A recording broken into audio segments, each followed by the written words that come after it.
2 లక్షల రూపాయలలోపు వ్యవసాయ ఎంఎస్ఎంఈ రుణాలకు హామీ కింద రుణగ్రహీతలు పసిడి, వెండిని స్వచ్ఛందంగా తనఖా పెడితే బ్యాంకులు అంగీకరించవచ్చని Reserve Bank of India RBI స్పష్టం చేసింది. వాస్తవానికి రైతుకు 2 లక్షల రూపాయల వరకు ఎటువంటి హామీ లేకుండా బ్యాంకులు రుణాలు మంజూరు చేయొచ్చు.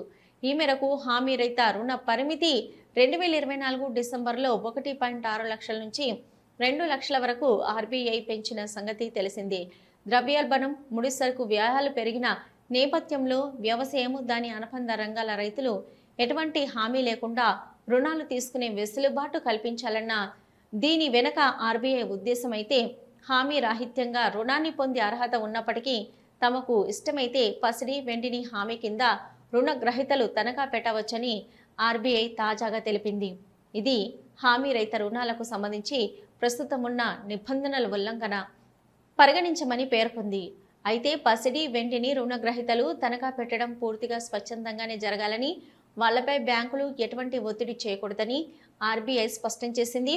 ఇలాంటి మరిన్ని అప్డేట్స్ కోసం ఛానల్ను సబ్స్క్రైబ్ చేసుకోండి, లైక్ చేయండి, షేర్ చేయండి.